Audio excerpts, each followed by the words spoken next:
So, good afternoon, my dear students. Here we are back again with our next part of a type of chemical reactions with a displacement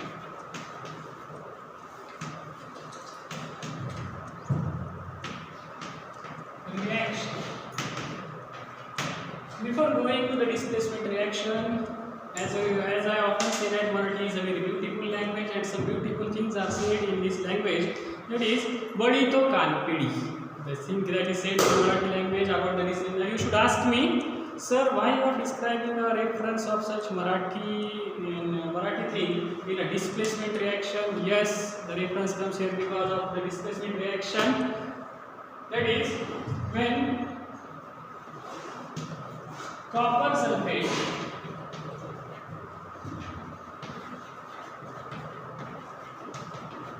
is treated with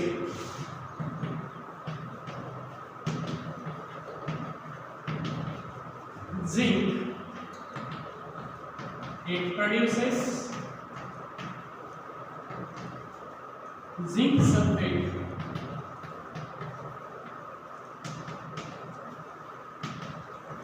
and copper. Before writing a chemical equation, I want to remind you that so many times in the last year also in the class of 9th also we have learned this chemical equation about the displacement reaction because we should know the advanced things. So here we are writing the displacement reaction, that is example we are taking. When a copper sulfate is treated with zinc, it produces zinc sulfate and copper. Its chemical equation can be written as CuSO4 is a molecular formula of copper. When it is treated with zinc, it will form zinc sulfate in the form of ZnSO4. ZnSO4 plus Cu will be the byproduct. That is, when copper sulfate reacts with zinc, it produces zinc sulfate and copper. Now here you should ask me, sir, why you are describing this example in a displacement reaction? That is, from copper sulfate. Copper sulfate is a compound of copper and sulfate group, and along with when zinc is more reactive. Here we can describe it. Zinc is more reactive than copper, hence it displaces. Hence, it displaces copper from its compound to form zinc sulfate. It displaces copper from its compound to form zinc sulfate, and copper will be the byproduct. So how can we describe the actual definition? It is the example. It is the example of a displacement reaction. But whenever we are going to describe the definition of a displacement reaction, a chemical reaction in which more reactive element, a chemical reaction in which a more reactive element displaces less reactive element. But from where the more reactive element is displacing less reactive element? From its compound. Then such chemical reaction is called as displacement reaction. Such chemical reaction is called as displacement reaction. We can write one more example. When copper sulfate is treated with ferrous, means iron, we can also call it as, when copper sulfate is treated with ferrous, it forms ferrous sulfate, FeSO4. It forms ferrous sulfate along with copper. So these are the two examples, but whenever we should discuss these displacement reactions or these chemical reactions with a general examples. For example, just imagine Virat Kohli arrives in our school. What will happen? As the students are also eager, along with the students, teachers will be also have same eagerness to have autograph of Virat Kohli. So what teachers will ask? Teachers will allow students to take their autograph first? No. What teachers will ask? They will ask students to go into the classroom or sit into the classroom. Why? Teachers are more capable. Teachers are having more reactivity. So they ask students to sit in a classroom. Hence we can say the chemical reaction in which more reactive element displaces less reactive element from its compound, then such chemical reaction is called as displacement reaction. After this displacement reaction, we are going to learn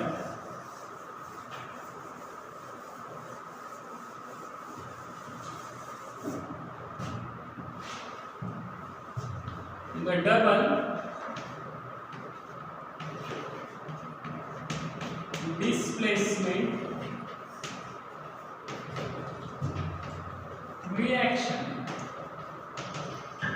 What is mean by the double displacement reaction, or what is mean by, or what is the difference? You should ask me, or we often say that, sir, okay, we have learned the displacement reaction, but what is the thin line that differentiates displacement reaction from a double displacement reaction, or what is the difference in a general way, in a simple way we should say, what is the difference between the displacement reaction and the double displacement reaction? We should discuss it with an example.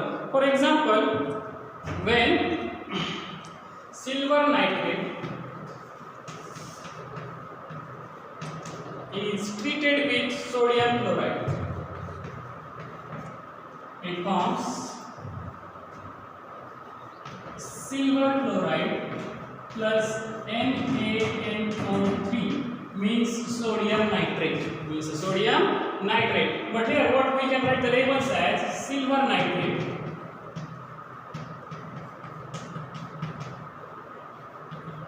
plus sodium chloride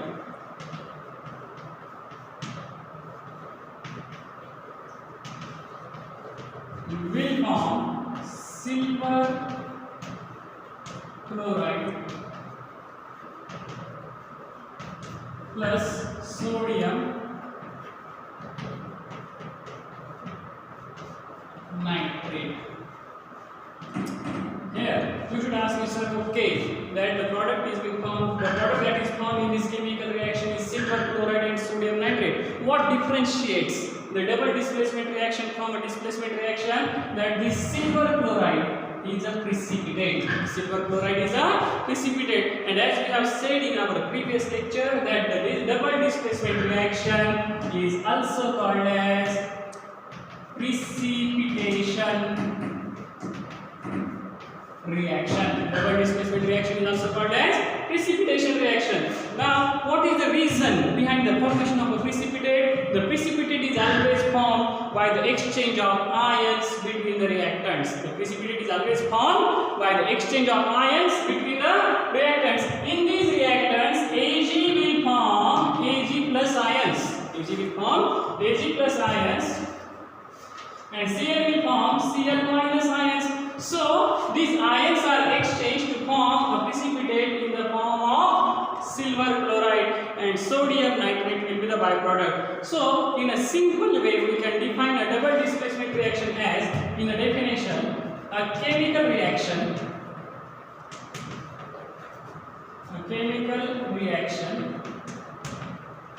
in which a precipitate is formed by the exchange of ions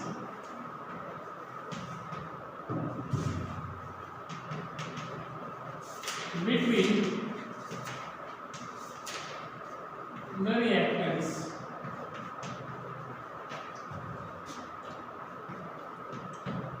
So, what we are describing, a chemical reaction in which a precipitate is formed. But what is the reason behind the formation of precipitate in this chemical reaction? The precipitate is formed because of the exchange of ions. Who is exchanging ions? Reactants are exchanging ions. Hence, we can say a chemical reaction in which a precipitate is formed by the exchange of ions between the reactants. Then such chemical reaction is described, is called as a double displacement reaction. The thin line which separates the displacement reaction from a double displacement reaction. In a double displacement reaction, precipitate is formed. In a displacement reaction, only a more reactive element displaces less reactive element from its compound, and precipitate is not formed. Another most important thing that we should never ignore, here we are using a new notification in the form of this downward directional arrow. This downward directional arrow is used to represent a formation of precipitate. Okay, now we should always consider, or we should always think about our board annual exams. To misguide you, in your textbook, this displacement reaction it is given as a double displacement reaction. But to misguide you, the question may be asked: what is meant by a what is meant by a precipitation reaction? What is meant by a precipitation reaction? And give two examples. In such conditions, you should not get confused that okay, we have learned all the types, that is from combination reaction to the redox reaction, but we have not heard anything about the precipitation reaction. Means a double displacement reaction is itself called as a precipitation reaction. And whenever you are writing a balanced chemical equation, please don't forget to show this downward directional arrow. Okay, you have written all the things correctly, but if you will forget to give this downward directional arrow, you will be the candidate for the deduction of half mark because of an improper representation of a chemical equation. So take care that you are covering all the minor aspects while writing the chemical equation. We can discuss the second example of a double displacement reaction as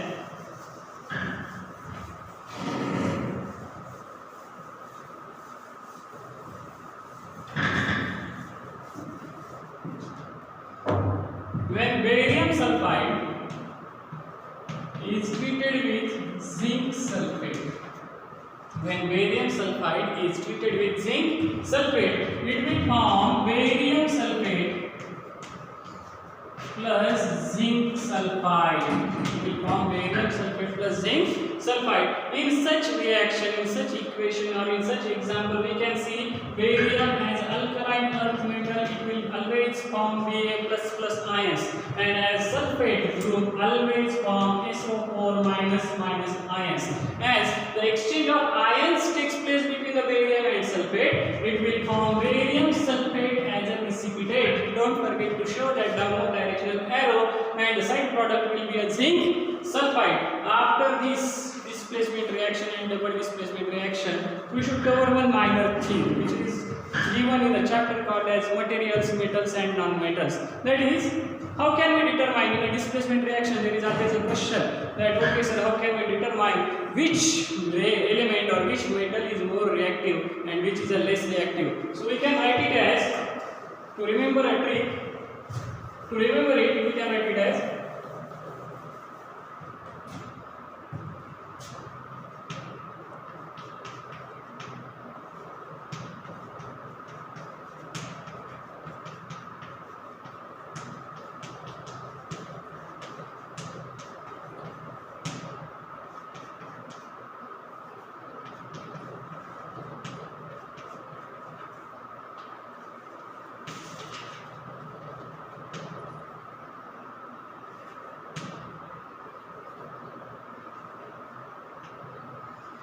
so potassium, sodium, calcium, magnesium, aluminium, zinc, ferrous, copper, lead, mercury, silver, gold. This is a series of metals in which the metals are arranged according to the decreasing order of their reactivity. Means the metal with the most reactive metal will be at the top and the least reactive metal will be at the bottom. Hence we can say, by using this series of metals, we can determine which metal or which element is more reactive and which element is less reactive. That is, potassium is the most reactive element, hence it is at the top, and gold is called as a noble metal. Gold is called as a noble metal. Why gold is described as a noble metal? Because gold do not have any impact of any atmospheric condition, that is air, water, moisture, or any special conditions on it, it will remain the same. That's why it is called as a noble metal, and it is called as a least reactive or a non-reactive element, hence it is called as a noble metal, hence it is at the bottom of reactivity series. Now question arises, what is the trick to remember this series? So we can call potassium as a Kakacha, sodium for Nakala, calcium for Kal, Mg for Mungya, aluminium for Alaya, Zn for zinc for Zanzanit, Fe for ferrous for Fe, Cu for Kun, Pb means lead for Kobara, Kela, and we can easily remember the three elements which are at the bottom, that is in the form of mercury, silver and gold. Hence we can say काकाच्या नाकाला काल मुंग्या आल्या, झणझणीत फेकून पोबारा केला. This series of metals we can describe, and we are going to learn it into the further chapter or further part of the syllabus. A series of metals in which metals are arranged according to the decreasing order of their reactivity is called as reactivity series, and by using this series we can determine which element or which metal is more reactive and which metal or element is less reactive. So after this reactivity series, now we will move further. After the displacement reaction, double displacement reaction, now we are going to learn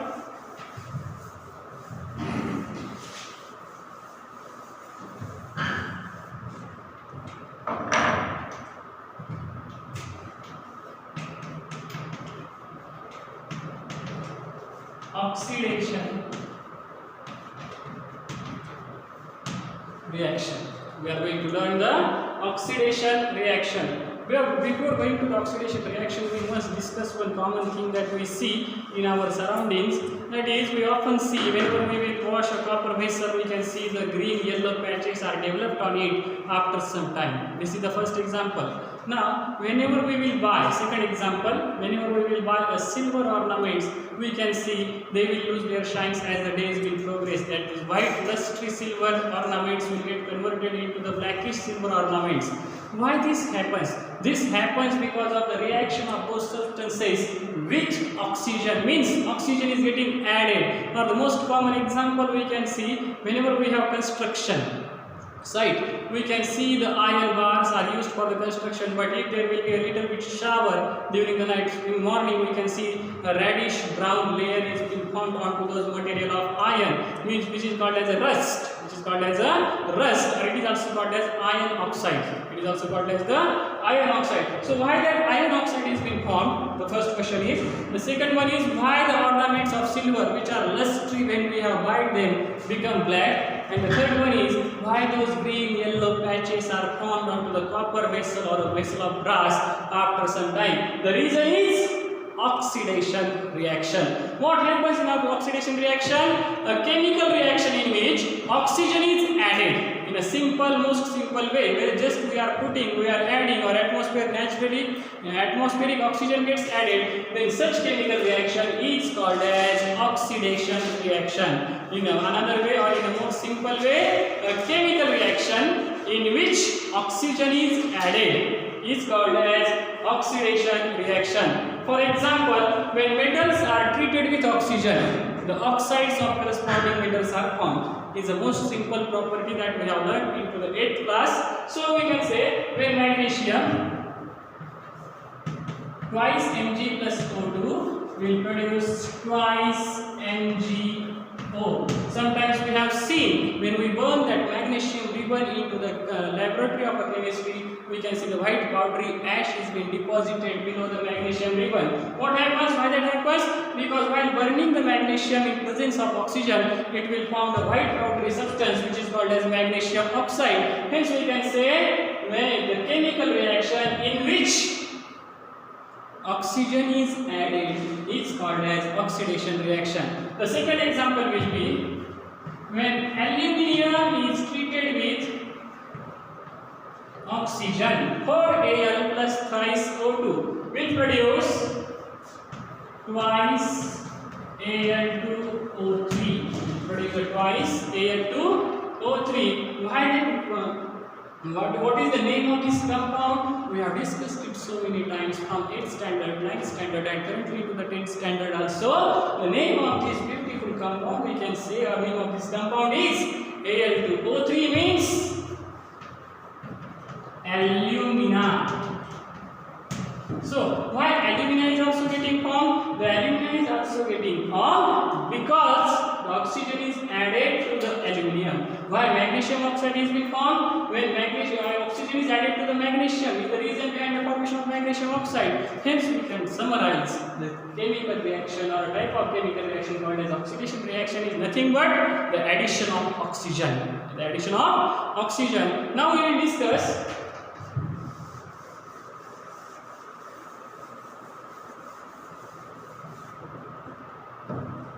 the reduction reaction.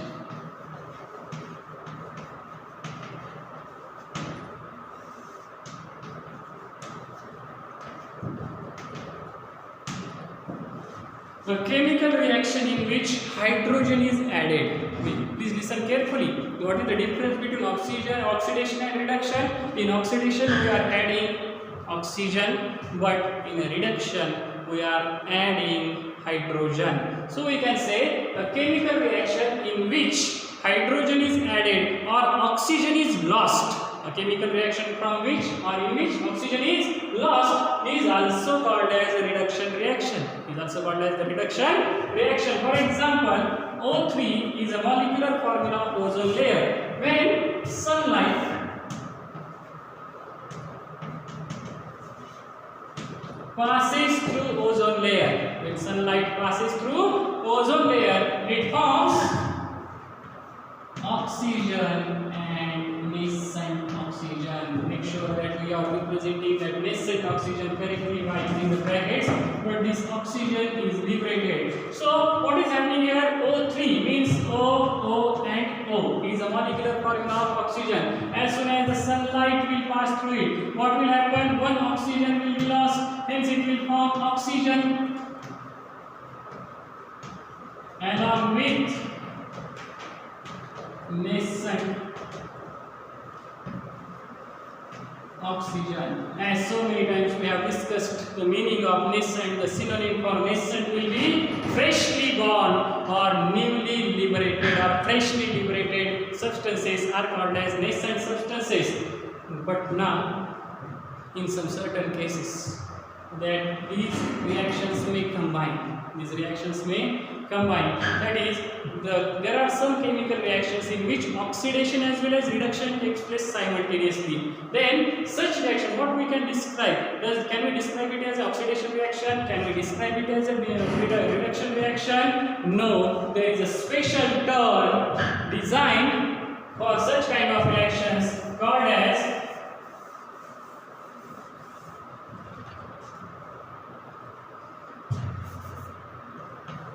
redox reaction.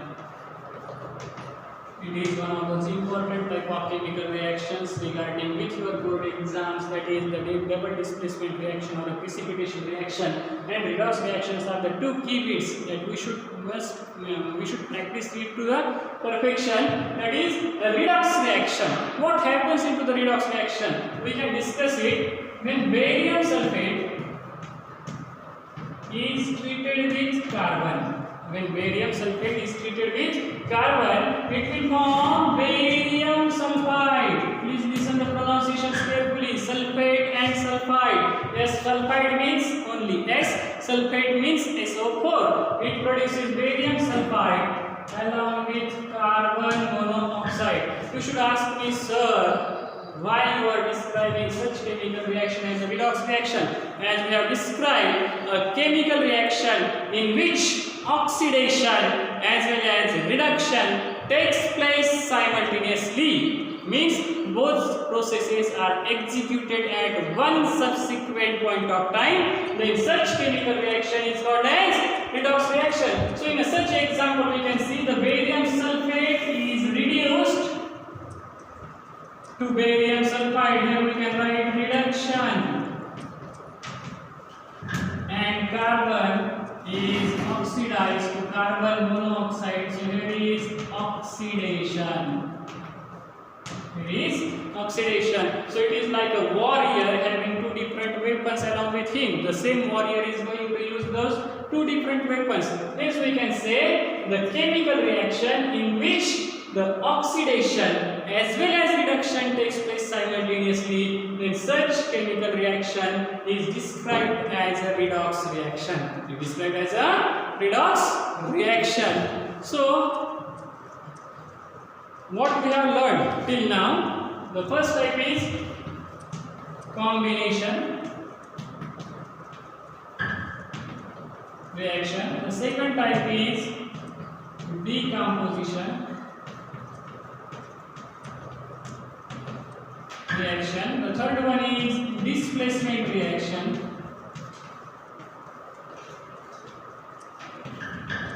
The fourth one is double displacement reaction, or it is also called as a precipitation reaction. The fifth one is oxidation reaction. The sixth one is reduction reaction, and finally we have got the seventh type, that is redox reaction. So today we will stop here. On tomorrow we will learn about the next type, that is exothermic reactions and endothermic reactions, and finally we will cover the chapter with the most easiest bit, we can call it as rancidity. So thank you, take care, have a nice day.